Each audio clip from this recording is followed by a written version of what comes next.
जय श्री बृहस्पति देव की जय। ओम श्री बृहस्पतये नमः।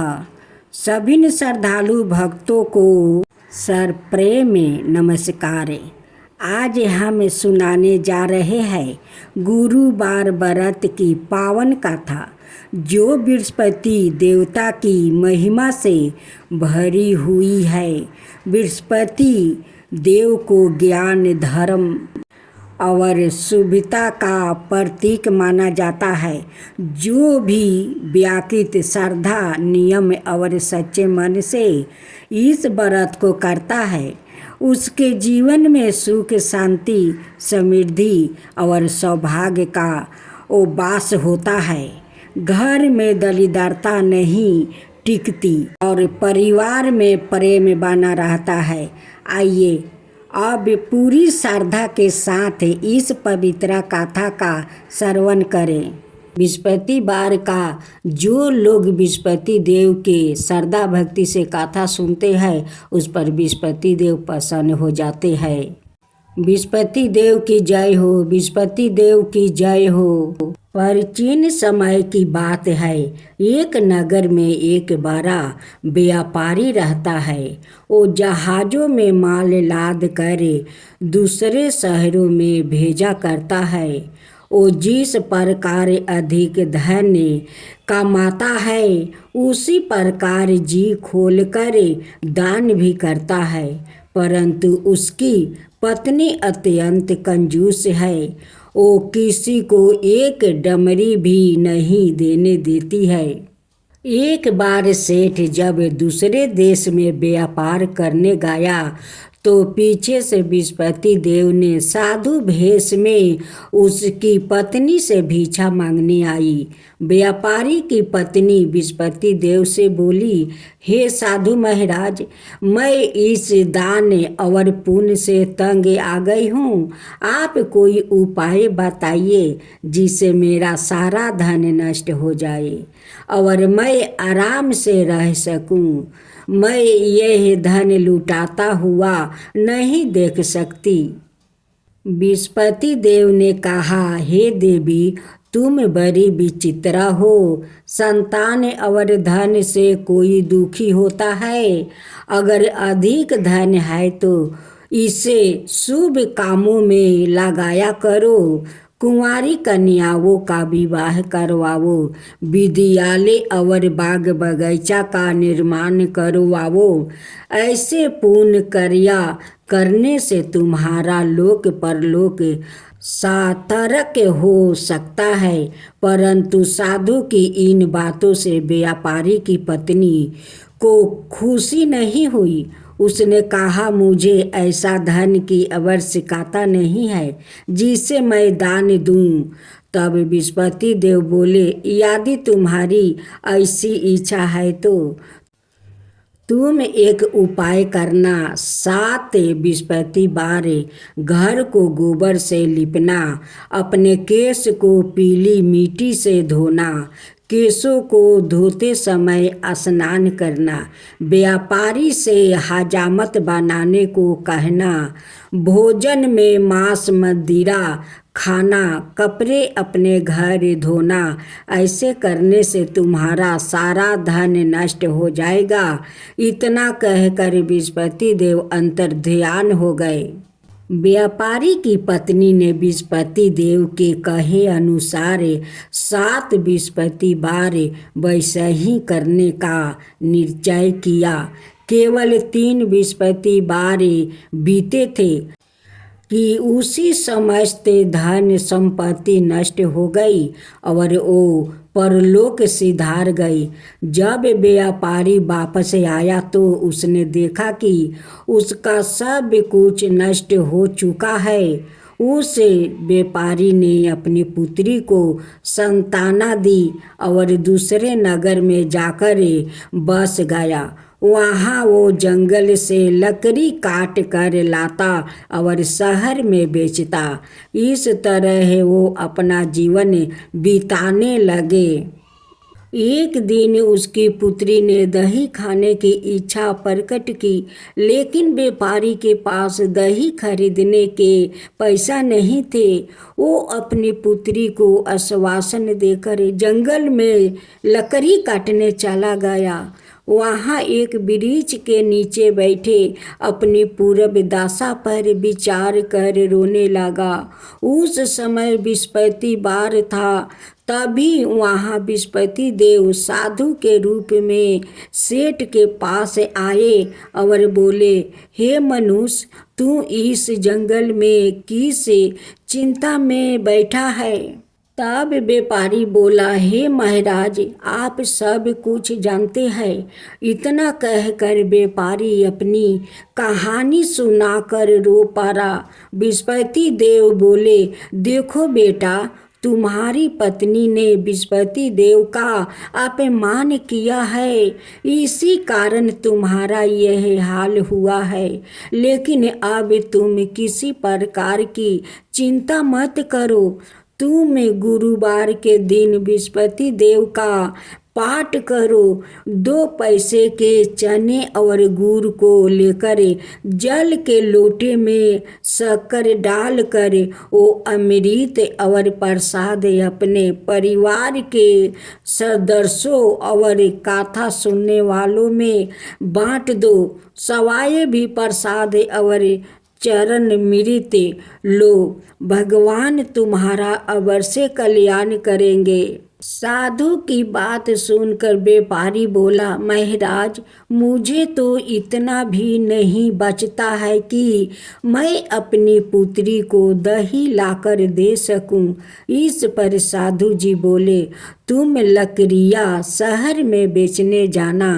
तुम्हें लकड़ियों के दाम पहले से चौगुने मिलेंगे, जिससे तुम्हारे सारे कार्य सिद्ध हो जाएगा। उसने लकड़ियाँ काटी और शहर में बेचने के लिए चल पड़ा।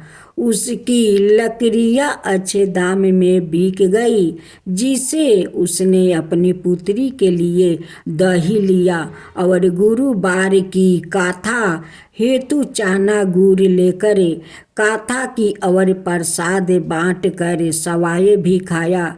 उसी दिन से उसकी सभी कठिनाइयाँ दूर होने लगी।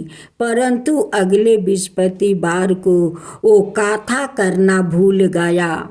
अगले दिन वहाँ के राजा ने एक बड़े यज्ञ का आयोजन कर पूरे नगर के लोगों के लिए भोजन का आयोजन किया है। राजा की आज्ञा अनुसार पूरा नगर राजा के महल में भोजन करने गया, लेकिन व्यापारी वो उसकी पुत्री तनिक विलंब से पहुँचे। अंत उन्हों दोनों को राजा ने महल में ले जाकर भोजन करवाया। जब वो दोनों लौट कर आए, तभी रानी ने देखा कि उसकी खूंटी पर टांगा हार गायब है। रानी को व्यापारी और उसकी पुत्री पर संदेह हुआ कि उसका हार उन दोनों ने ही चुराया है। राजा की आज्ञा से उन दोनों को कारावास की कोठरी में कैद कर दिया गया। कैद में पड़कर दोनों अत्यंत दुखी हुए। वहाँ उन्होंने बृहस्पति देवता का स्मरण किया। बृहस्पति देव ने प्रकट होकर व्यापारी को उसकी भूल का अभ्यास करवाया और उन्हें सलाह दी कि गुरुवार के दिन कैद खाने के दरवाजे पर तुम्हें 2 पैसा मिलेंगे। उनसे तुम चने और मुनका मंगवाकर विधि पूर्वक बृहस्पति देवता का पूजन करना। तुम्हारे सब दुख दूर हो जाएंगे। बृहस्पतिवार को कैद खाने के दरवाजे पर उन्हें 2 पैसे मिले। बाहर सड़क पर एक स्त्री जा रही थी। व्यापारी ने उसे बुलाकर गुड़ और चने लाने को कहा। इस पर वो स्त्री बोली, मैं अपनी बहू के लिए गहने लेने जा रही हूँ, मेरे पास समय नहीं है। इतना कहकर वो चली गई। थोड़ी देर बाद वहाँ से एक और स्त्री निकली। व्यापारी ने उसे बुलाकर कहा कि हे बहन, मुझे बृहस्पतिवार की कथा करानी है, तुम मुझे 2 पैसे का गुड़ चना ला दो। बृहस्पति देव का नाम सुनकर वो स्त्री बोली, भाई मैं तुम्हें अभी गुड़ चना लाकर देती हूँ। मेरा एकलौता पुत्र मर गया है। मैं उनके लिए कफन लेने जा रही थी, लेकिन मैं पहले तुम्हारा काम करूँगी, उसके बाद अपने पुत्र के लिए कफन लाऊंगी। वो स्त्री बाजार से व्यापारी के लिए गुड़ चना ले आई और सवाए भी बृहस्पति देव की कथा सुनी। कथा के समाप्त होने पर वो स्त्री कफन लेकर अपने घर गई। घर पर लोग उसके पुत्र की लाश को राम नाम सत्य है कहते हुए शमशान ले जाने की तैयारी कर रहे थे।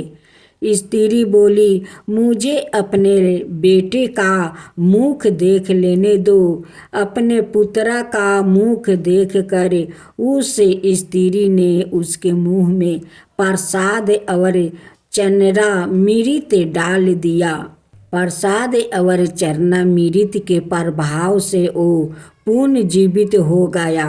पहली स्त्री जिसने बृहस्पति देव का निरादर किया था, वो जब अपने पुत्र के विवाह हेतु पुत्र वधू के लिए गहने लेकर लौटी और जैसे ही उसका पुत्र घोड़ी पर बैठकर निकला, वैसे ही घोड़ी ने ऐसी उछाल मारी कि वो घोड़ी से गिरकर मर गया। यह देख स्त्री रो रो कर बृहस्पति देव से क्षमा याचना करने लगी। उस स्त्री की मिनती से बृहस्पति देव साधु भेष में वहाँ पहुंचकर कहने लगे, देवी तुम्हें अधिक विलाप करने की आवश्यकता नहीं है। यह बृहस्पति देव का अनादर करने का कारण हुआ है। तुम वापस जाकर मेरे भक्त से क्षमा मांगकर कथा सुनो, तब ही तुम्हारी मनोकामना पूरी होगी। जेल में जाकर उस स्त्री ने व्यापारी से माफ़ी मांगी और कथा सुनी। कथा के उपरांत वो प्रसाद और चरणामृत लेकर अपने घर वापस गई। घर आकर उसने चरणामृत अपने मृत्यु पुत्र के मुख में डाली। चरणामृत के प्रभाव से उसका पुत्र भी जीवित हो उठा। उसी रात बृहस्पति देव राजा के सपने में आया और बोले, हे राजन, तुम जिस व्यापारी और उसके पुत्री को जेल में कैद कर रखा है वो बिल्कुल निर्दोष है। तुम्हारी रानी का हार वही खूंटी पर टंगा है। दिन निकला तो राजा रानी ने हार खूंटी पर लटका हुआ देखकर राजा ने उस व्यापारी और उसकी पुत्री को रिहा कर दिया और उन्हें आधे राज्य देकर उसकी पुत्री का विवाह ऊंचे कुल में करवाकर दहेज में हीरे जवाहरात दिया। ओम जय बृहस्पति देवा, जय बृहस्पति देवा, छिन छिन भोग लगाऊं केदली फल मेवा। ओम जय बृहस्पति देवा, जय बृहस्पति देवा। तुम पुराण परिमत माँ तुम अंतर्यामी, जगत पिता जगदीश्वर तुम ही सबके स्वामी। ओम जय बृहस्पति देवा, जय बृहस्पति देवा। चरणामृत निज निर्मल सबके पातक हरता। सकल मनोरथ दायक कृपा करो भक्तो।